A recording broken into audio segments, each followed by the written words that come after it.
Well, welcome back to the show today, folks. We have our special friend, Dr. John Byron. John is a distinguished professor at Ashland Theological Seminary.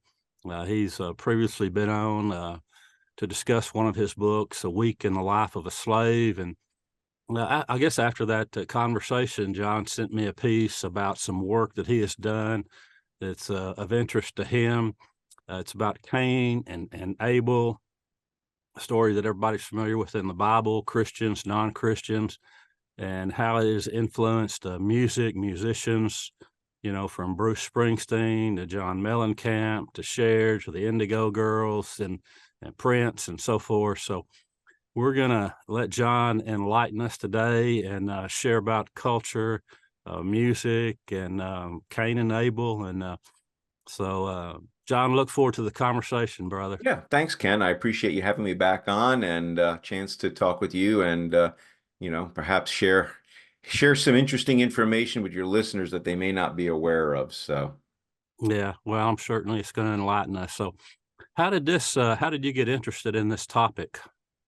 yeah, that's a good question. So, it actually happened when I was in my PhD program, and I was in a New Testament seminar at the University of Durham, and we were looking at the book of James. And in James chapter 5, there James is condemning those who are oppressing the workers and not giving them their wages. And he talks about how they are crying out to you. And there were some echoes there for me of the blood crying out of Abel from the ground. And really, to be quite frank, it was just a hunch. But what I discovered was, Ken, but just by that little hunch, by kind of picking up on the echoes there within the letter of James, that there is just a large tradition, interpretive tradition in Jewish and Christian circles, in which they begin to try and address the interpretive, I would say, gaps in the story. And as they do that, they begin expanding the story, not to change it in a malicious way, but they're expanding it because they're trying to answer the questions, all the same questions that you and I have. So let me give you at least just two quick examples. The first one is, if you read the original Hebrew text of Genesis 4, it just simply says that after God had resisted Cain and Abel's sacrifice, that it just says, and Cain and Abel were out in the field. And Cain rose. It doesn't say that he killed him in the Hebrew. And then you know that he's dead because God says, what's happened. But when you move on later on to the Greek translation of the Old Testament, what we know is the Septuagint, they recognized this gap. And apparently everybody was like, well, what happened? How did he kill him? And so the Septuagint actually puts and Cain killed Abel. And in fact, your English Bibles cannot tell the story the way you know it without including that line from the story of Cain and Abel. And so that became for me the beginning of, I would say, probably 10 years of exploration. Eventually, I published a book on it with Brill, Cain and Abel in Jewish and Christian interpretations. And I literally went verse by verse through every verse of the Cain and Abel story in Genesis 4 and looked at how it had been interpreted, reinterpreted, from literally about the time of the Septuagint right through up Augustine and Jewish literature. It was a large work. It was a fun work. I learned quite a bit and found some very interesting approaches. So, Well, yeah, I think just the topic, when you sent that to me, just being a musician and familiar with music, and I've always had an interest in a lot of these bands or musicians. They're not Christians, but right. if you read their lyrics or you listen to their songs, you go, my goodness, John, those guys have read the Bible a time or two, Right. because you could not have written that particular song without having some type of a background or a basis from the scripture. Yeah, no, I think you're right, Ken. As you and I had been chatting earlier, the way that I fell into literally again, looking at it in pop and rock music. So after spending probably about 10 years working on this topic, not just looking at how the story had been reinterpreted in Jewish and Christian literature, but I even explored into the area of artwork, particularly in how the Cain and Abel story had shown up in Jewish and Christian interpretations in art. But then one day, I don't know what I was doing. I think I was cleaning carpets in our bedroom or something like that one day during the summer. And one of my secret loves is classic rock. I like all kinds of music, and there was a Bon Jovi song on there, "Blaze of Glory," and it's talking about I'm the Cain to your Abel. And I heard that. I mean, I had heard that song. I had to have been hundreds of times over the years, but I never heard that line, or at least not that clearly. And so as a result of that, I said, I just, again, it was another hunch. I'm like, I wonder. So, and now here's the problem is I'm not a musician. I don't read music. I don't play an instrument. And I'm like, where do I even begin to, discover this? So I actually found a lyrics database on the internet, and it's probably just generated by an algorithm or something. I don't know. But I began working in this database, just putting in simply Cain and Abel, and trying to find where were there times when this song was when this song mentioned a song mentions these figures, and I was amazed just how much there was there. I forget exactly how many hits I initially got there that I had said on the thing. According to what I'm looking at here in my paper now, I had 800 results. And then, I ended up focusing on 55 songs in the end, just trying to bring it down. And then slowly but surely, I just began really kind of just focusing in on music from the 1970s and the 80s, partly because I noticed a concentration of the occurrences then for whatever reason. And also, let's be honest, the 70s and the 80s was when I was listening to good music. I joke with people, anything after 1990, I mean, there was nothing good written after that, unless it's Mark Knopfler, so which Ken and I have talked about. So yeah, that was the beginning of my exploration. But to your point, Ken, what I discovered, what makes these songs even more interesting to me is not just the references, but the background or the possible background in the life of the individual artists that wrote these lyrics. Clearly, they had been impacted by this story, whether they read it in the Bible or they just know it from it being in the ether of the culture here in the North America. They know the story even if they've not read the Bible. Well, let's start off with the first one you have there is one I think that many people will be familiar with. Bruce Springsteen, Adam raised a Cain.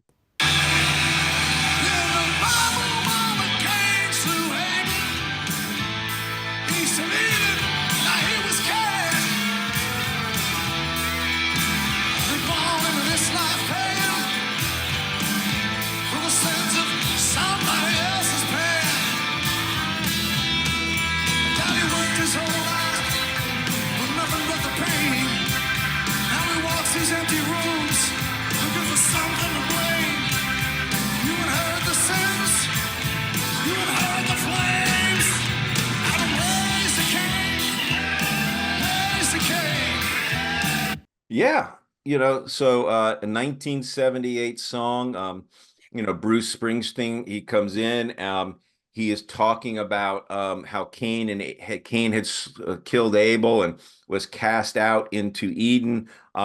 Springsteen says that the song was inspired by the 1955 film East of Eden with James Dean, which of course is based on John Steinbeck's book, which happens to be one of my all-time favorite books. I'm a Steinbeck fan, but I particularly love East of Eden. But it's interesting to hear even just some of the lines in the songs. You're born into this life praying for the sins of somebody else's past. You inherit the sins, you inherit the flames. It becomes pretty clear as you learn more about Springsteen, and then I read his autobiography later. It came out in 2016. Springsteen at times, like many of us, had a tense relationship with his father. They weren't estranged as far as I can tell, but it was difficult, but particularly in the early years. And let's be honest, I wonder how many young men and young women, didn't have trouble with at least one or both parents in their early years. But Springsteen's lyrics reflect that as he is writing in this song. And he continues to go on. In fact, later on in 1993, when he sings the song in a concert, he introduces it and he says, this is a song about fathers and sons, and he himself had just recently become a father. And this is interesting, Ken. He's seeing things in his newborn son that's already beginning to scare him because he's seeing himself. He's seeing the past. And so that's the first song that Bruce came up with, and that song is just. If folks want to look at that, there's a live version live at the Paramount from 2009. It's just so intense. He's sitting there playing this thing in E minor on his Telecaster, just jamming and just ripping it, and just the intensity that he has. You can tell there's something personal about it to him. Yep. He mentioned those things, and I believe you mentioned he grew up Catholic. He did, yeah. That was one of the interesting things I discovered again as I was reading his autobiography, is that he grew up Roman Catholic in New Jersey, but what was also interesting was he went to Catholic school, as everybody did in those days when they were there. And he has, he's carrying with him, I guess you would say, the memories, if not the trauma of things, being literally beaten in front of everybody in early morning mass for not memorizing something. And but at the same time, he gives an interesting description. The church where he goes to had its first service ever in his house. Right now, I don't think he was there as a kid when it happened, but he's aware of this, that the church actually formed in his home, and that the very first funeral was there.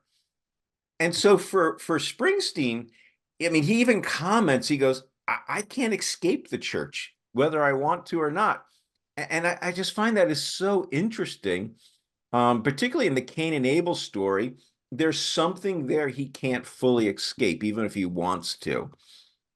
And then later on in 2009, when he did the song "What Love Can Do," he throws in this line about we all bear the mark of Cain, which I will say to your listeners, when you do that search on the lyrics, that phrase from the Cain and Abel story about the mark of Cain and what was the mark, because we don't know. That is the one that shows up the most in all of the songs that we look at. But for Springsteen, a person who later on has kind of come to terms with this, with his past and with his past as a Catholic, he says, I'm always going to be a Catholic. He still has some questions about God. But you can see he's coming to grips with it.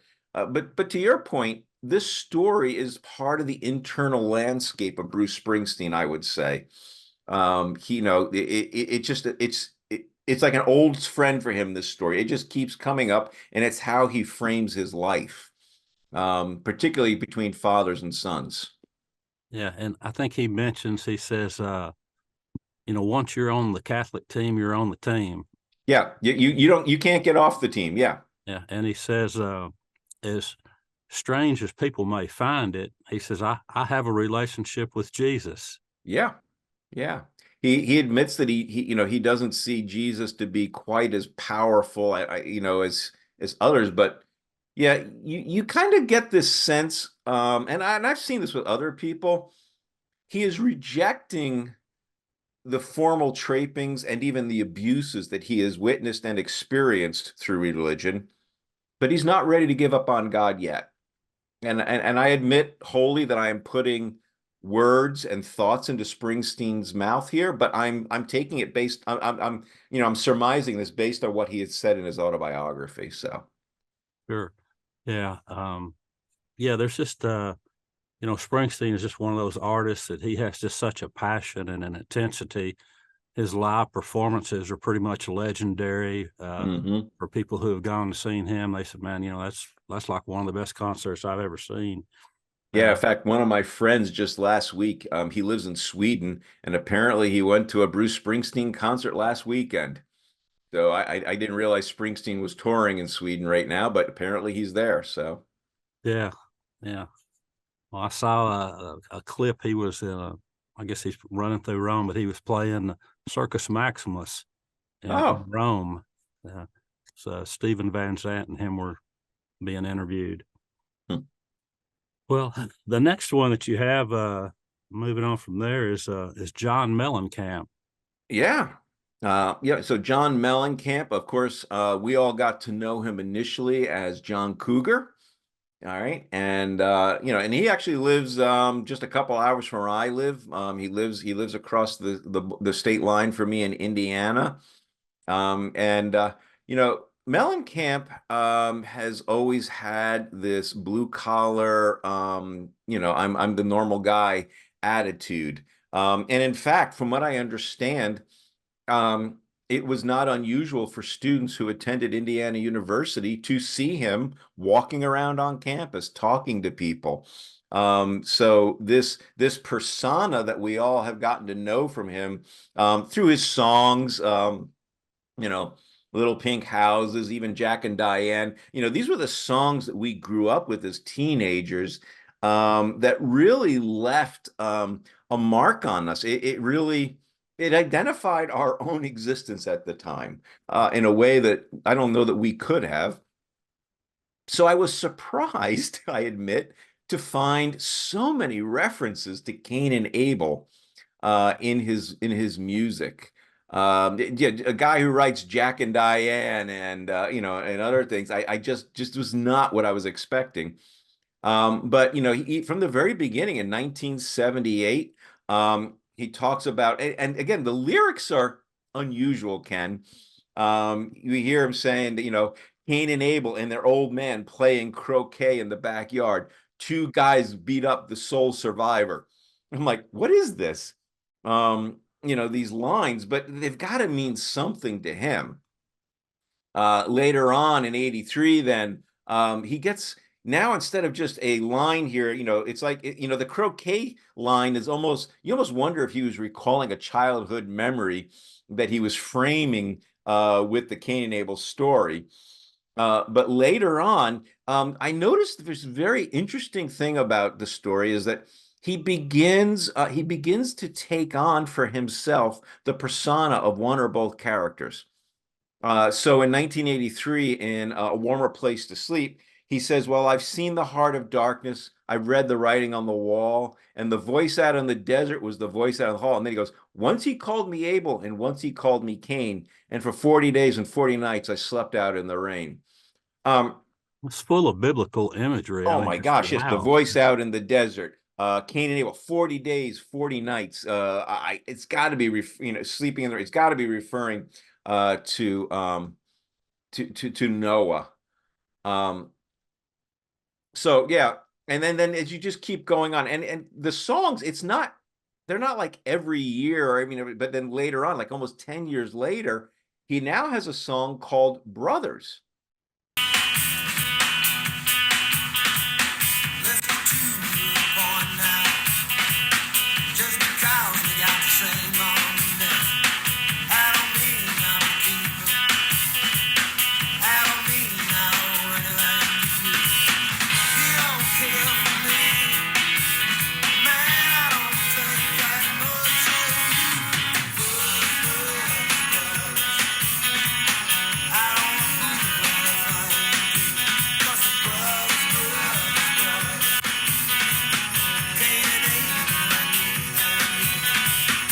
And in that song, he makes a clear reference to Genesis 4:9 about being my brother's keepers. He says to this brother, just because we have the same mom and dad doesn't mean I'm your keeper. And, and then he goes on and he starts, saying, I don't approve of anything you do because we're brothers. And then he goes, Cain and Abel, me and you. It's as normal as can be, this sibling rivalry. And That's so pretty it clear really, there. yeah, I mean, you really start to wonder, is there something going on here?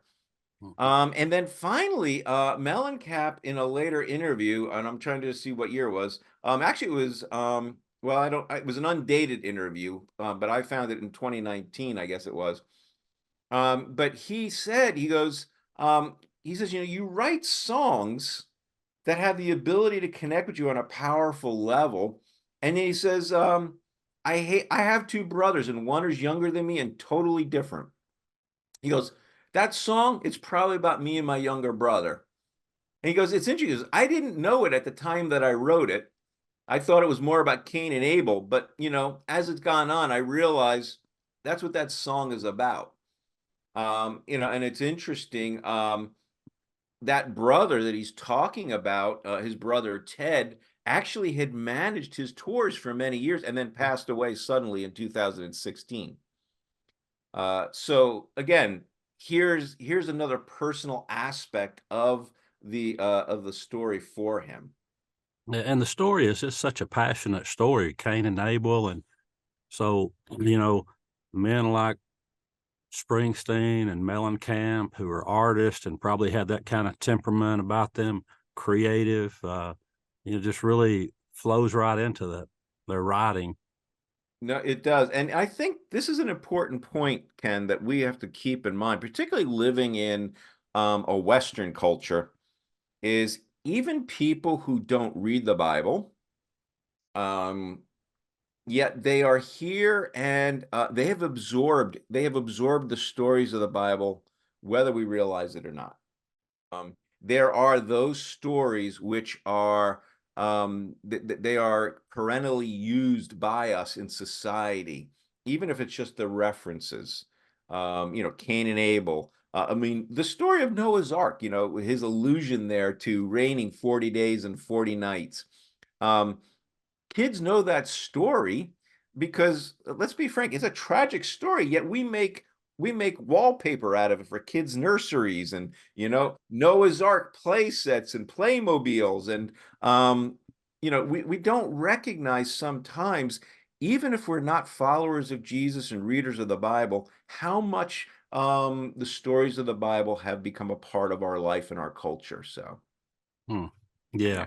Yeah, you just see it through and through, all these different artists. And even when I was not walking with the Lord, but I had this, like you say, I had this knowledge just by being born where we were born, of scripture, of stories, and that just you would hear, like you heard that line, blaze of glory, and it just clicks with you. Think, wow, okay, that's coming from the Bible. That's coming from scriptures. Right. Yeah. There's something there. That not, and I believe, was it Blaze of Glory that I think was actually used in the as the soundtrack for Young Guns. So there's a little bit of you can hear even there in the story of Billy the Kid and others, that Cain and Abel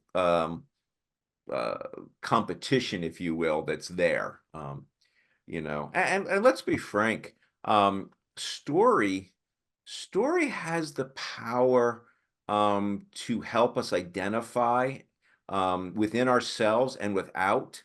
Take a look at every romance movie that we've seen or book. I mean, William Shakespeare kicked it all off with Romeo and Juliet. And how many times has that story been retold? West Side Story, and time and again we see it. And here's the thing: no matter how many times we repeat the story, no matter how times we reconstruct it, and we know what's going to happen, we know how the story's going to end, there's a comfort to that. It's a place for us to hang our hat. And I would say, mentally, emotionally, and even spiritually. And story helps people to make sense of the world around them. And I would say for these artists, even if they're not particularly religious people, these stories still help them frame their world to this day. Yeah, yeah. Yeah, it might not be a quote the Christian worldview, but it frames their worldview to that degree. Yeah. Yeah. Yeah. Now, one interesting thing about Mellencamp, Ken, I point out your listeners may found it interesting because unless unless you dive into this like I did, you may not discover this. But Mellencamp, besides being an award-winning songwriter, he's also he's written a play with Stephen King. And in that King, it's called The Ghost Brothers of Darkland County. It actually hasn't done a whole lot as far as being produced. I think it played a few times, but there are clear allusions to the Cain and Abel story in there. But then the one thing that you and I were talking about before we came on air that is just an interesting occurrence in this story with Mellencamp is he's an artist. And so he has a website where you can go and you can look at paintings there. And at the time when I was working on this, he had a painting of himself, a self-portrait standing there. And it was literally the same picture twice, of the same person, like a mirror image, except for that one of the individuals, one of these twins, was actually holding a knife that had some blood dripping off of it. And scrawled at the bottom of the painting were the words Cain and Abel, which is actually the transliteration for the Hebrew names Cain and Abel. There's no explanation for the picture, nothing. I mean, I couldn't figure out anything, but it's hard to escape when you hear him, when you look through the songs and even just the brief comments he makes about his brother. He somehow frames himself as being Cain or Abel. I guess it depends on the context, but I mean, what a fascinating way, thing to discover about an artist when you realize that this really does move just beyond their music. So Yeah, I thought that that painting was so clear, especially with the names you mentioned. Well, his last song that he referenced was Fruit Trader. right.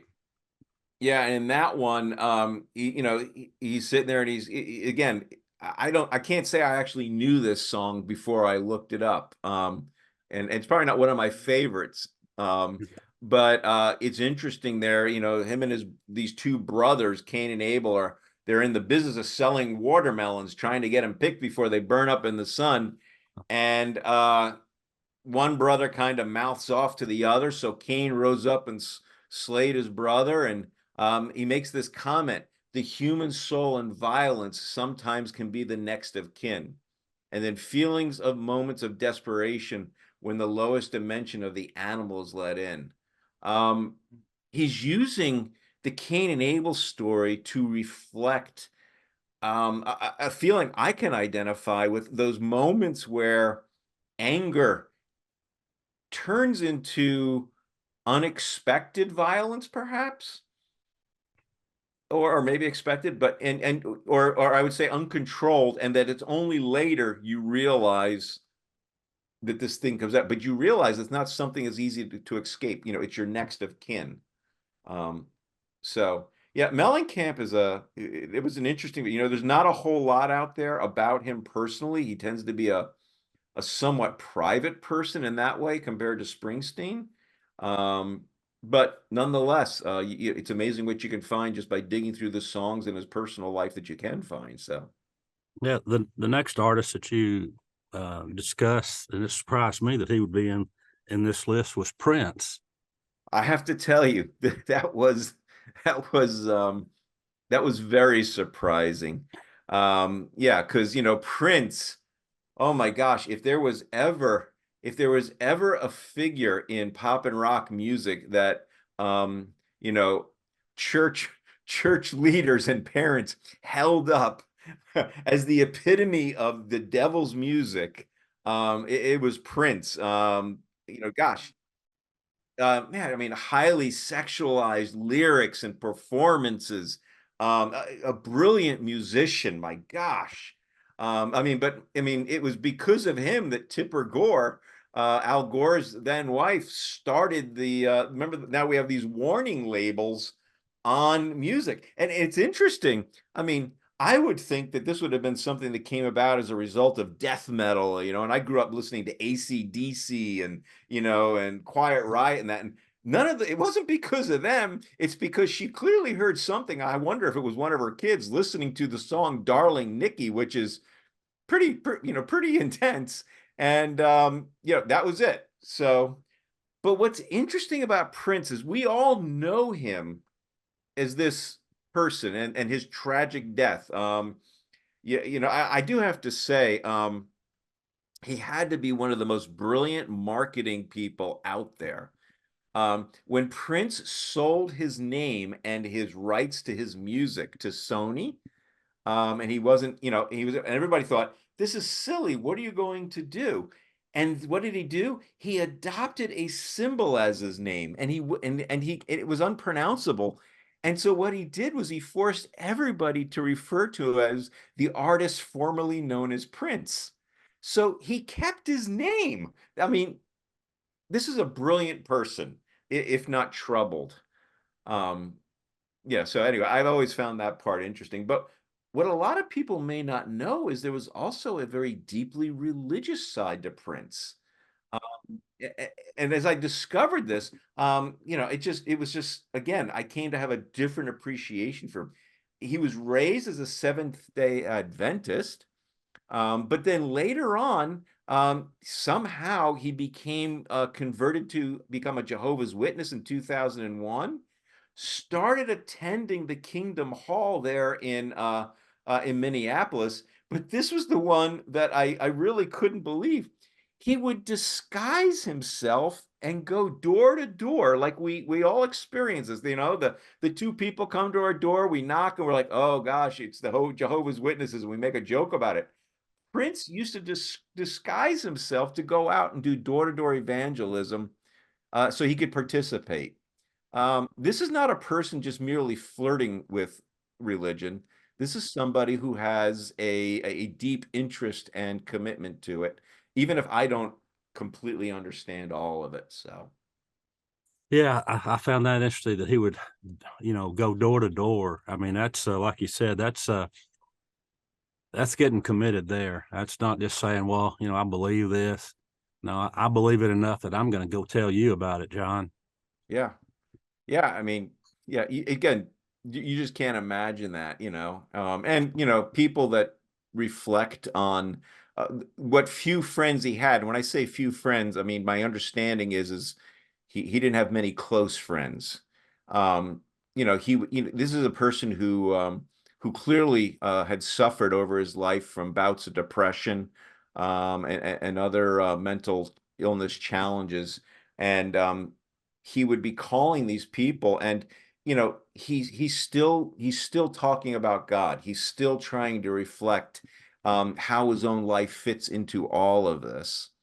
And that's where you see things, like in 1981, he had a song called Controversy, where it includes some musings on God and the words of the Lord's Prayer.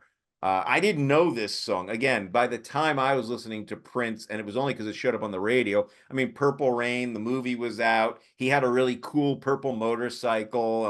That's what you saw on MTV.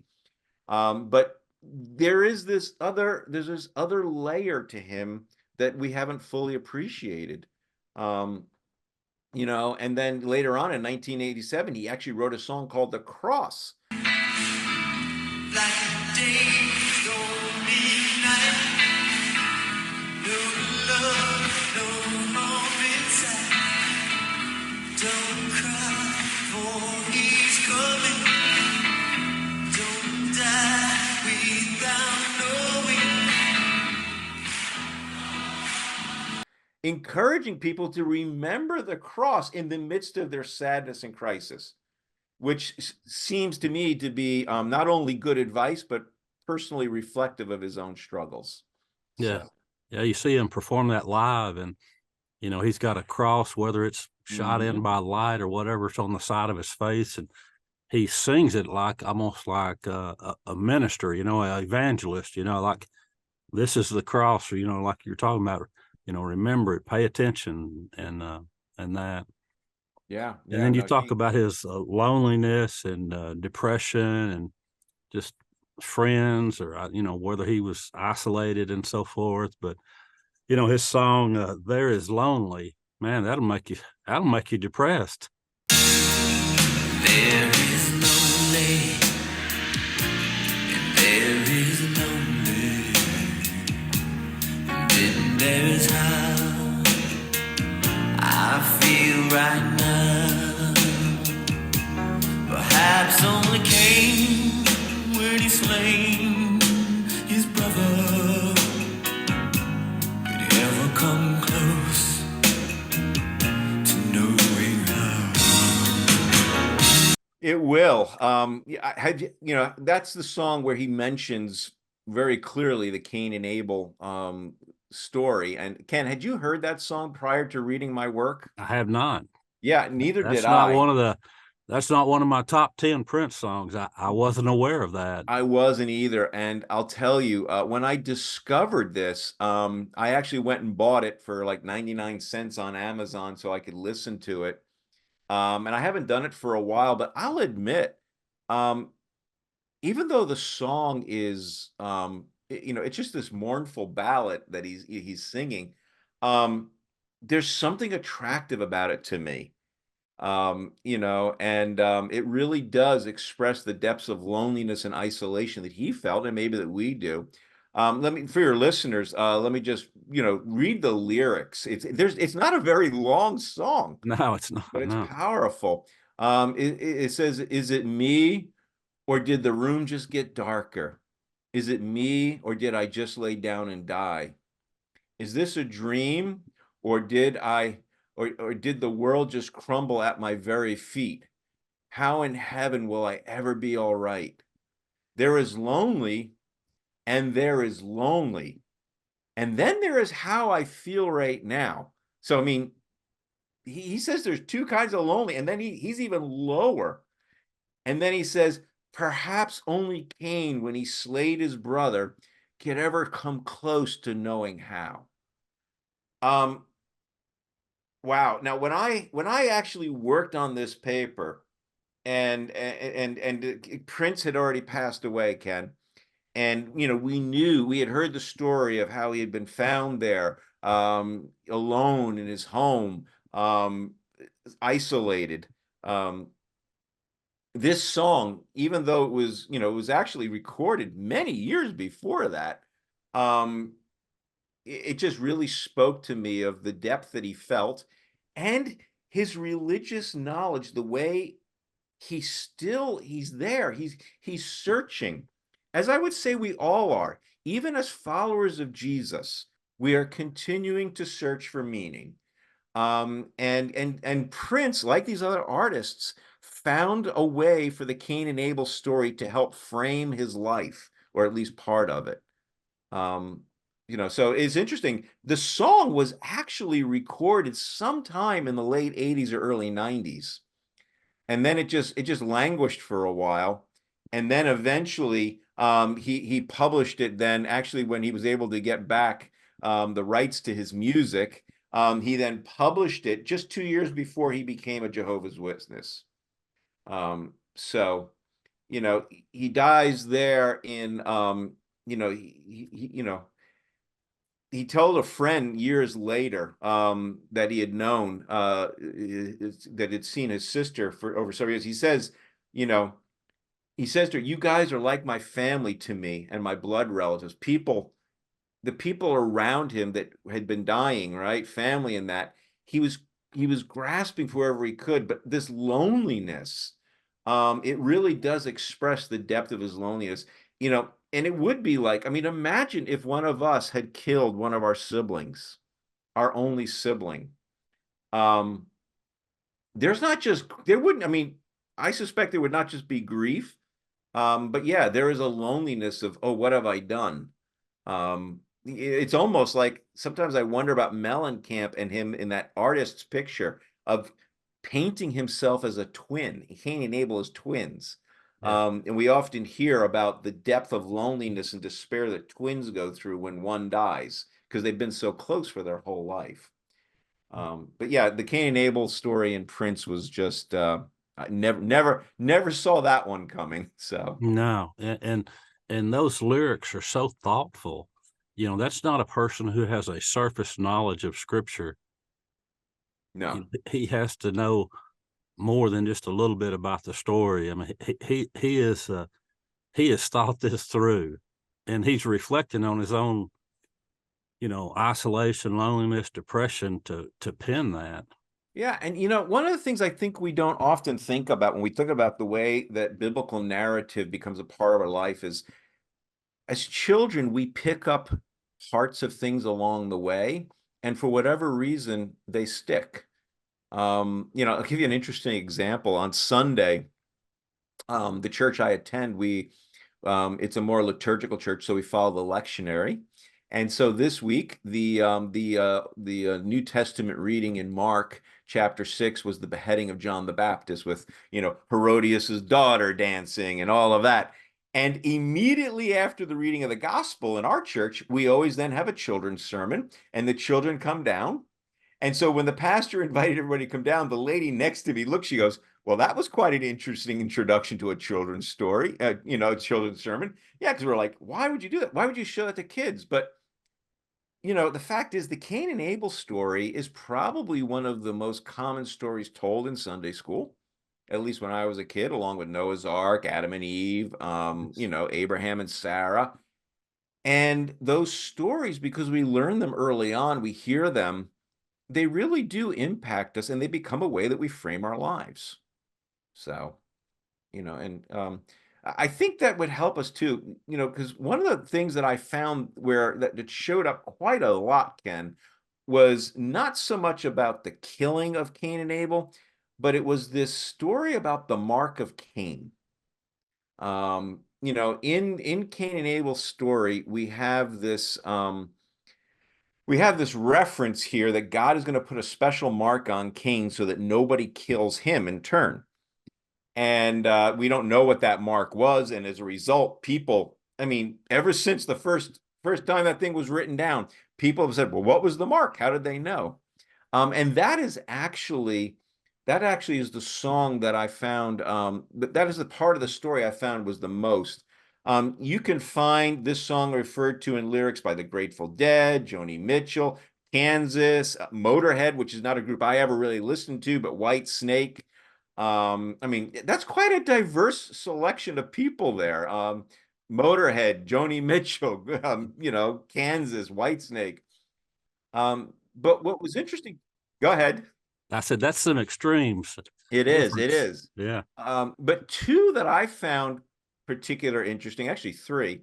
One was a Israeli artist I'd never heard of before. Her name is Noah, N-O-A. Mark of Cain, the child of pain, of trouble and of war. Mother Nature cannot comfort, nor the coolness of the sea. Lord above, how can I love this thing that I abhor? Child of pain is growing in me.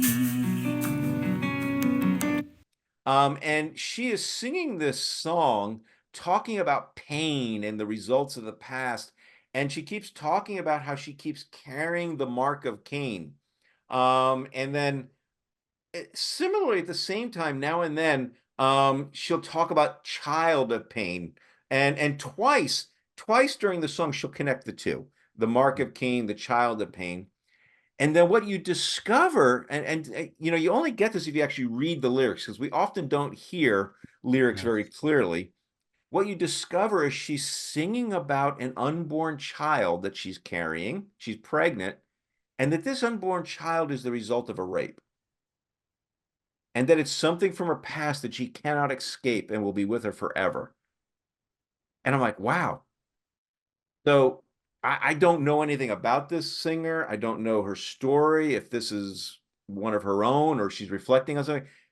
but yeah, I mean, you sit there and you think about this. She is reflecting on this story, the mark of Cain, which, of course, if she's at all religious as a Jewish person in Israel, they'll know this story very well. But nonetheless, she has translated this now to talk about, the whole idea of carrying something that that she's going to have with her forever. Yeah, she's wrestling whether she could love the child.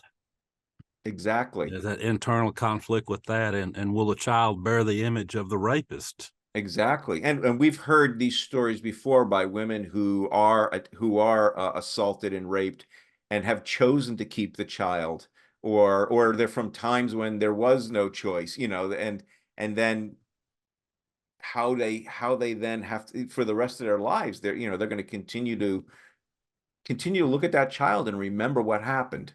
So Yeah, I wasn't familiar with this Israeli singer either. It's a great song. I love the lyrics and everything, printed it yeah. all out.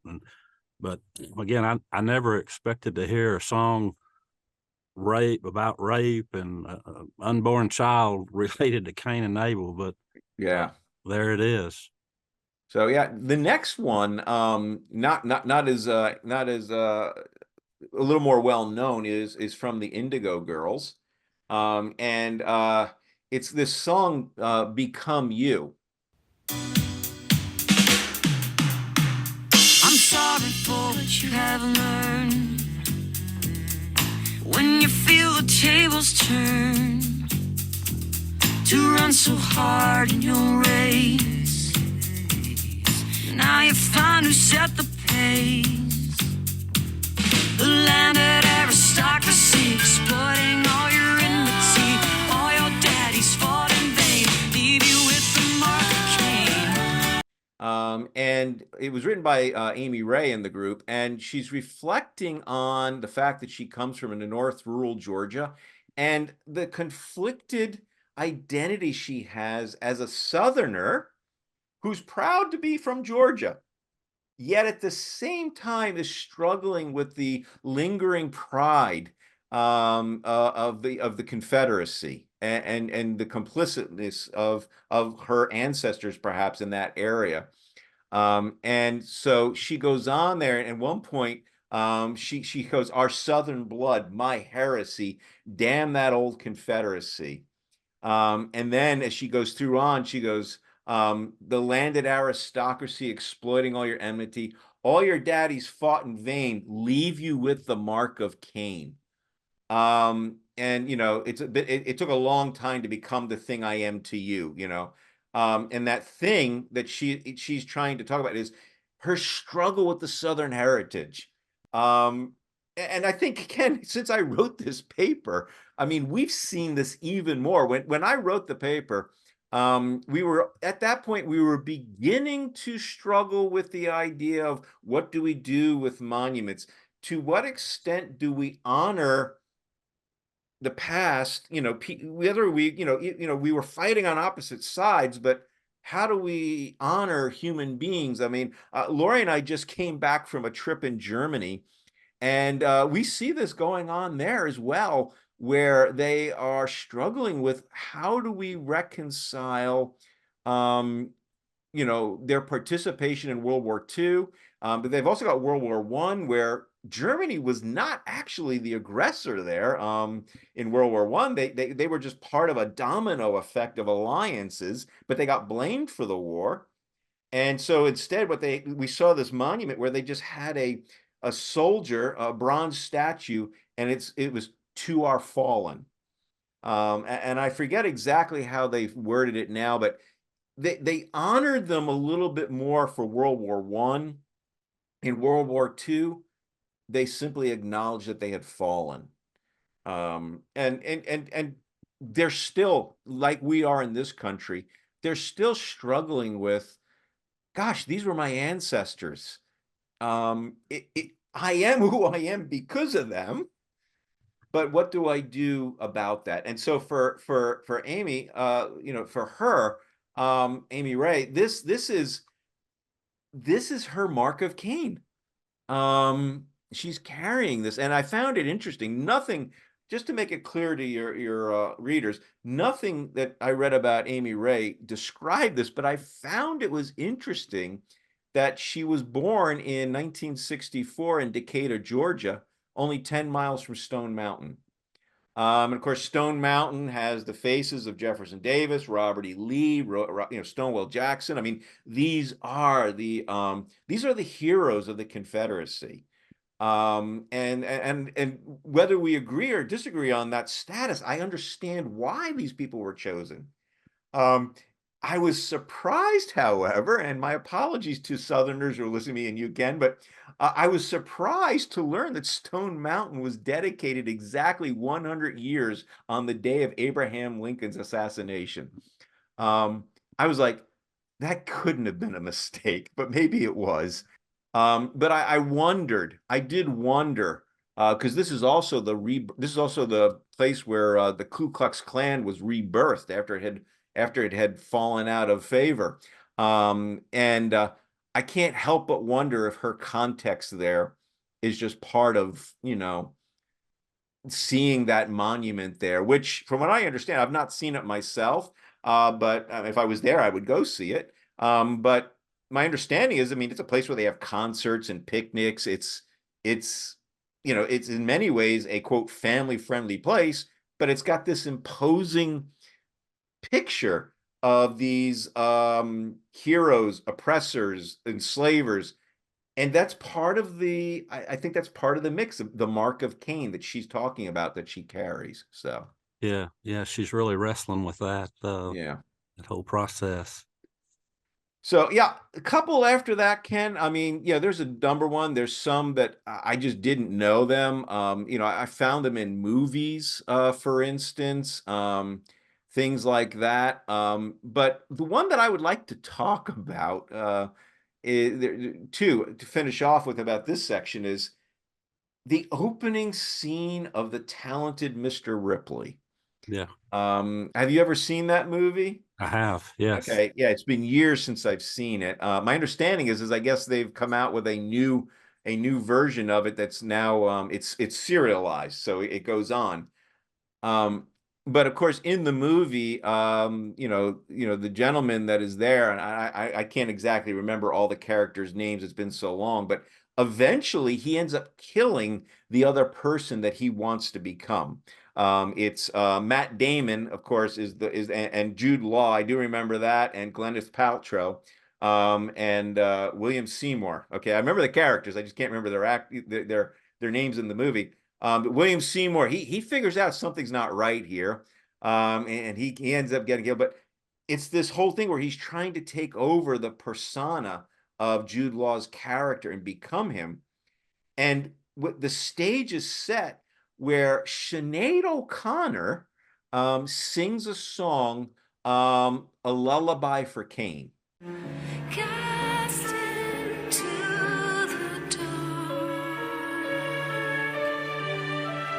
branded with the mark of shame, of Cain.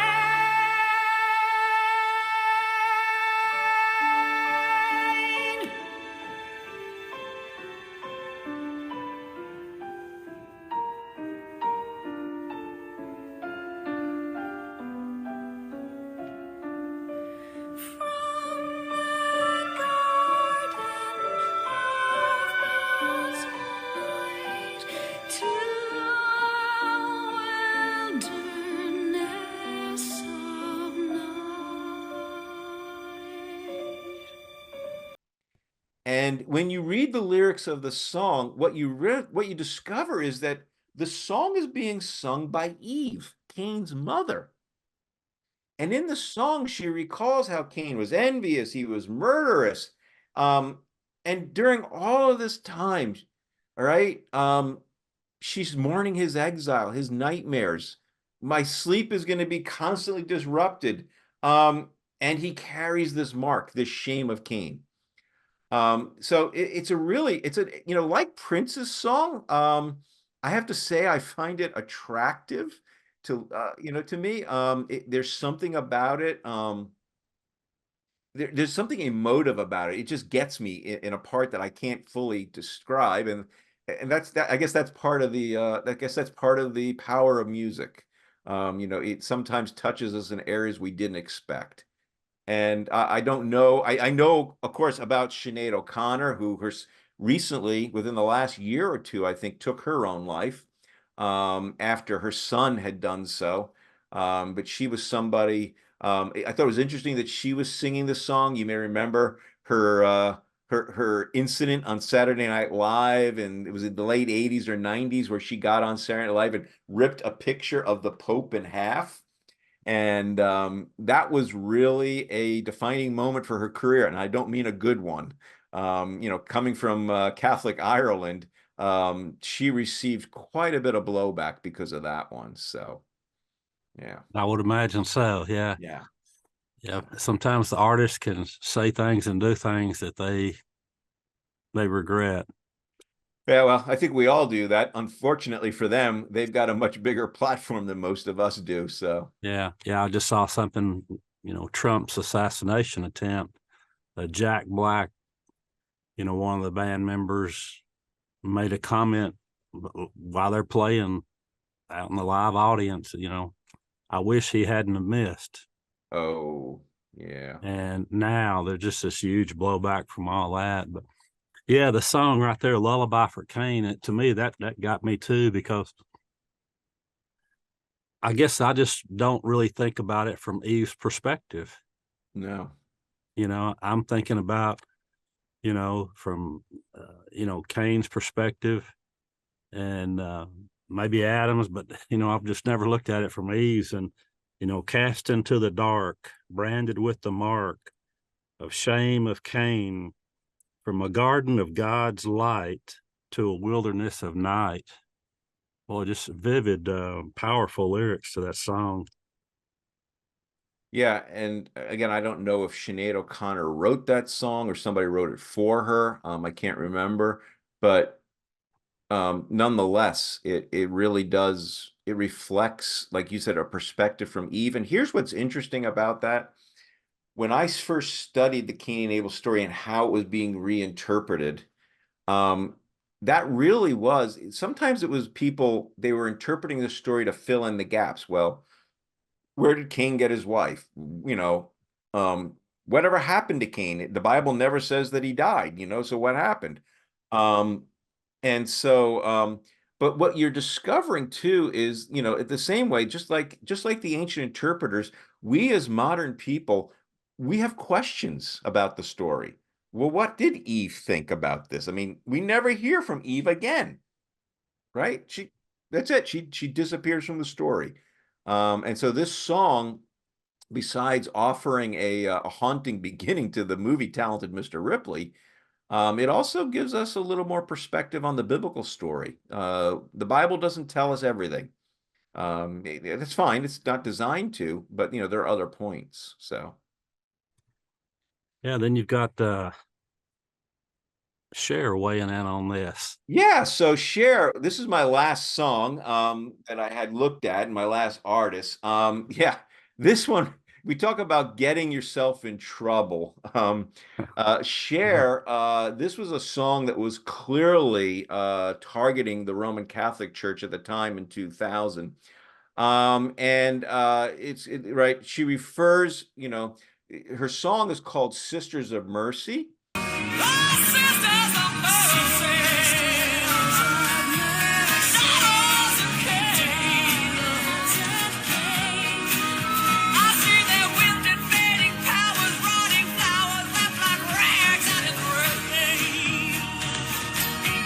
In the lyrics, she refers to the nuns of Sisters of Hell. And when Cher actually was interviewed about this, it's because, I mean, it has to do with her background. When she was a young girl, her mother would put her in an orphanage. And my impression is this was not a place that Cher was like left to then be adopted by.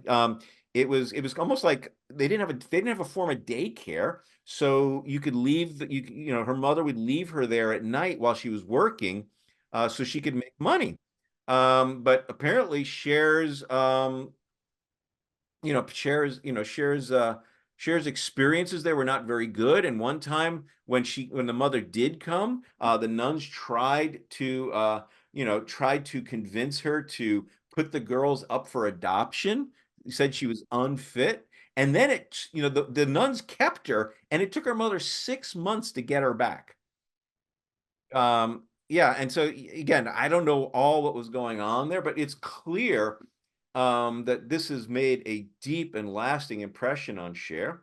And in the lyrics, the one particular line that just struck me was, "In God's house, she's held a hostage by a cruel and heartless mob. Sisters of mercy, daughters of hell, they always weave the web of lies and wrap you in their wicked spell. Sisters of mercy, masters of pain, they try to crucify her innocence and do it in God's name." So there she's weaving through some biblical imagery with the ideas of hell and crucifixion. And then in the end is when she brings in the idea of Cain and Abel. She switches from calling them daughters of hell to daughters of Cain. And that's the only reference in the whole song to Cain and Abel. But I couldn't help but put it in the paper, because in the article, because I'm like, clearly what she is saying is you are perpetuating the same level of violence that Cain did against your brothers and sisters, and therefore you are a daughter of Cain. And so, yeah, apparently she learned a few things in that orphanage in her brief stay there. So, Yes, yeah. yeah. Yeah, I thought that was pretty powerful. Once you know the backstory on that, you can relate a little bit more to the lyrics and to the song of, what she's really expressing. There's kind of an anger that's coming out of her that she's pretty ticked off at the church. She's kicked off at the nuns and Yeah. and all that. Well, the last one you have is Joan Baez. You got a couple of songs from her, The Crimes of Cain and Sasha. Yes. Well, that one with Joan Baez there, particularly what's interesting is the song focuses on remembering the Holocaust and all that was lost, which it's interesting because particularly now, as we are beginning to see more and more occurrences of Holocaust denial as we get further and further away, people questioning it. I saw something recently. I don't watch a whole lot of television news or listen to pundits, but I saw something somewhere, somebody questioning if the idea that Nazis did experiments on people, was this just nothing more than propaganda, or that less than 300,000 people actually died in the camps. I don't know what led Joan Baez to write this song, but it's set in Germany around Heidelberg. Again, I don't know why she chose that. Interesting enough, this is where Joseph Goebbels was from. So maybe there's something there. But in one line, there is a wounded German soldier, a Nazi soldier, he's of the Third Reich, lying in a hospital bed, and he's being approached by a prisoner of the camp. This is after the war, obviously. And the soldier says to him, "If you are Abel and I am Cain, forgive me from my bed of pain." And the appeal here to Genesis 4, the Cain and Abel story, I took it as it really does seem to be this idea that even though people are enemies, ultimately we're still brothers. That's an interesting thing for me, Ken, because we have heard stories over and over again, particularly in the context of war, where two people from opposite sides, they would come and find one another they may have ended up separated from the battlefield, and we hear these stories where people rediscover their humanity. I've read stories about, I like to read Stephen Ambrose books and, other things, World War II, and I watch documentaries. And, the idea that when American soldiers, for instance, met Germans, they had these ideas of, what they would be like. And They were just like you and me. You know, they're human beings. And so I think John Baez's song is, you know, it's reflecting on this and how the biblical story, that tragedy there it can also just simply help us frame our reality, you know. So Yeah. I think maybe we didn't mention, but I think one of Springsteen's songs had the same, something about love. Refresh my memory here, but see it what was like, love can do. yeah, what love. That's all right. Yeah, what Yeah, love can do is kind of the same sentiment, maybe forgiveness, love. exactly. Uh, yeah, Yeah, and I think that's probably one of the things that's so attractive to us about the Cain and Abel story is in the midst of a heinous crime, um, God does not execute Cain.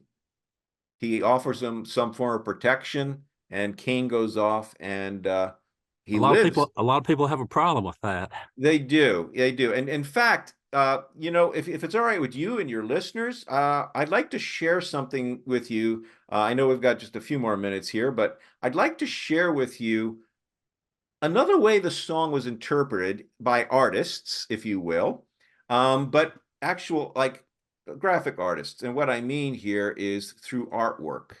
So, so I'm going to just share my screen, and can you all see that real well? All right. So one of the things that comes up at time to time when I study this story was the question of who killed Cain? Because when you begin looking at the story, um, Cain wanders off to the land of Nod, and we never hear whatever happened to him. And it almost leaves a bad taste in our mouth. Where did Cain go? What happened to him? How did he die? And so I began looking into this, and there are various, quote, solutions that ancient interpreters came up with. And and then what I discovered is I would read these interpretations, and I'm going to share some of them with you. And I thought at first, oh, these are just, you know, random things that one or two writers wrote. No, actually, they were widespread, and they were so widespread, they ended up in the artwork of the church. So you are looking here at you're looking here at a relief that is on the outside of the Modena Cathedral in Italy, dating from the 11th century. And you can see we have here the story of Cain and Abel. There's Abel there offering his lamb. There's Cain over here offering his grain. And then there's God in the middle here, whether or not he's going to accept this. And then off there to the right is Cain killing Abel. In this case, he's using a club. Sometimes the stories say he used a stone. Actually, the Bible doesn't tell us at all how he died. But what's interesting then is what happened, because in Genesis, God declares, albeit after the Cain and Abel story, whoever sheds the blood of a human, shall that person's blood be shed. In other words, you destroyed the image of God, you should be destroyed. And then we see a repeat of this later on in Exodus 12, right? If somebody willfully attracts and kills another by treachery, you shall take that killer from my altar to execution. And so interpreters, because they see the Bible, they don't see it chronologically like you and I might at times. Like, well, that hadn't been declared yet. They're like, well, this is crazy. Innocent Abel gets killed. What happened to Cain? And so they began trying to work with things. And what's interesting is, so some people like Philo of Alexandria, who you may or may never heard of, and that's okay, but he was a contemporary of the Apostle Paul. Philo reads this as a philosopher, and he comes to the conclusion, well, Cain never died. But for Philo, I mean, he's not really going down the road of saying, oh, he's still walking around. No, Philo takes the idea that Cain never died, and he uses that to leap into a philosophical aspect that the wickedness that all of us are carrying are a result of Cain. And so philosophically, allegorically, if you will, all of us are carrying that symbol of wickedness, what Cain did. But then what's interesting is how many people, that's an interesting perspective I follow. A majority of interpreters actually came to the conclusion that Cain was killed by the flood. So if you look at Wisdom, chapter 10, verses 3 and 4, which is in the book of, it's in the Apocrypha, all right, those books between our Old and New Testament, they say that the earth was flooded because of him. Okay, and then talking about Noah. But if you look through, and I won't go through all these because most of these are Jewish and Christian writings that the average person never looks at, and that's okay. But as I'm looking at it, okay, everybody thought Cain was killed by the flood. Makes sense. All right, he lived a long life and then he drowned. Well, actually, no, because there's another problem, or another approach, I should say, and that is that his nephew Lamech killed Cain. And this becomes based off of this statement. When Lamech kills a man by accident, he then declares to his wives, Ada and Zillah, hear my voice, you wives of Lamech. Listen to me what I say. I have killed a man for wounding me, a young man for striking me. If Cain is avenged sevenfold, truly Lamech 70-fold. And I don't have time to go into it all with you today, Ken, because it requires looking at various nuances and ambiguities in the Hebrew. But this actually led to people suggesting that Lamech killed Cain, first by accident. In one book, Cain was killed by accident because Lamech was building a wall. Cain was sleeping on the other side, and the wall fell over and killed Cain. And then later on, you begin to notice the idea that Cain's descendants were continually evil. So Lamech and his sons, they killed Cain together with one of his sons. And this goes on. Then later on, again, you can see the story develops, and I've got it bolded here. Lamech was blind. So the story keeps expanding. How could he kill Cain? Doesn't he know he should? Oh, well, he was blind. It was an accident. He shot an arrow towards the spot, and he shot Cain right between the eyes. But it was a complete accident because he thought that he was dealing with an animal in the bushes. Well, go back to that same cathedral in Modena, Italy, and if you continue to move to the right, here you have Cain being killed by Lamech. And what struck me about this, Ken, was this is an odd story. It doesn't show up anywhere in the Bible. We would see these things out there, these other written versions, and we might think, well, these are just, these are fringe interpretations. Not so fringe that they didn't end up in the artwork of churches. Take a look at this. This is not an artwork in a church. This is in a book printed in England in the 14th century, Egerton Genesis. And there you have the picture. You have Lamech right here, his son pointing to the bushes, and Cain being shot. And Cain is killed. Another one right here, 14th century. And then this one here in France.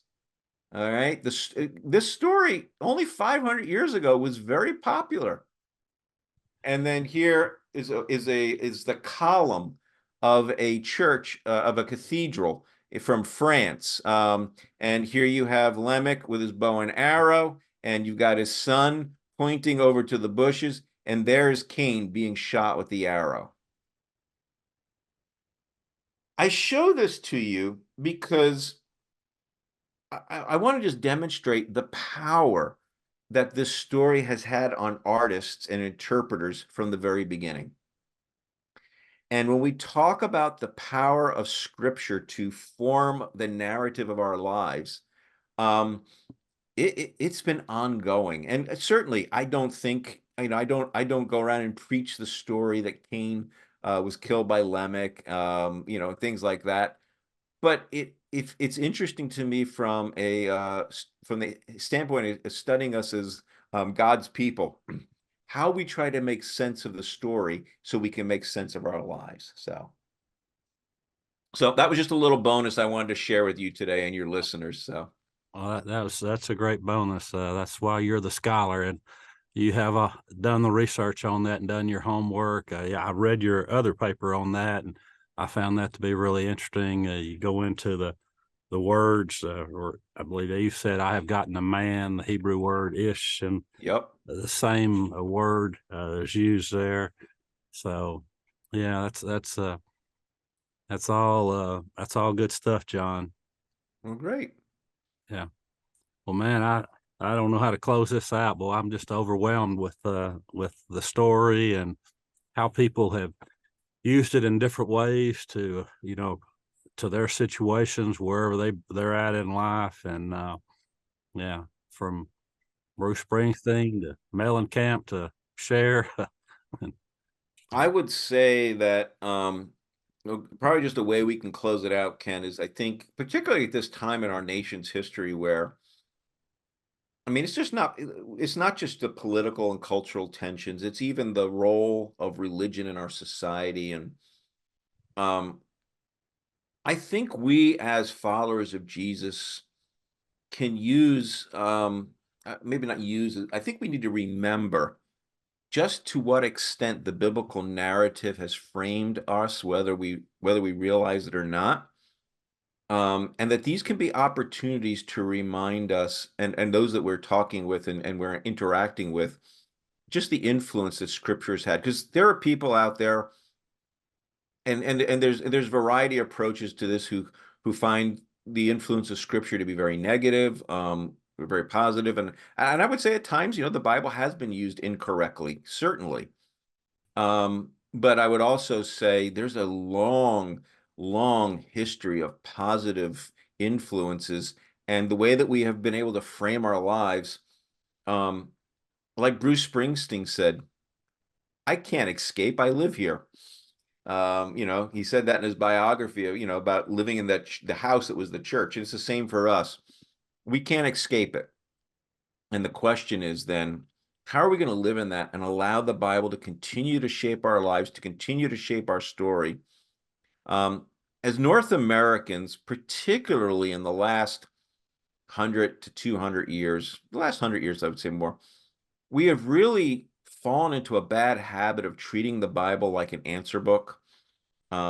If I can just turn to page 10 and find out what I'm supposed to do in this situation, Jesus will tell me the 3 things I need to do to, live a happy, prosperous life, or to get rid of this person who's annoying me. um, Rather, I would argue the framework of the Bible is narrative. It is story. It is God's story from Genesis to Revelation. And rather than us using it as an answer book, I'm not saying it doesn't contain answers for us, don't get me wrong. But what I'm saying is the Bible, with the gaps in the story, the way at times it makes us uncomfortable with things that it shares that we would never want to do, I would say the Bible is inviting us into God's story to weave together our story with the story of what God is doing in the world, and to see ourselves on the same journey that Cain and Abel, Abraham, David, the Apostle Paul, Silas, we are all on that same journey, that same story of walking with God and going wherever God is taking us, which is ultimately to the fulfillment of his kingdom. So allow the Bible to shape your lives in that way. So how's that to end a story?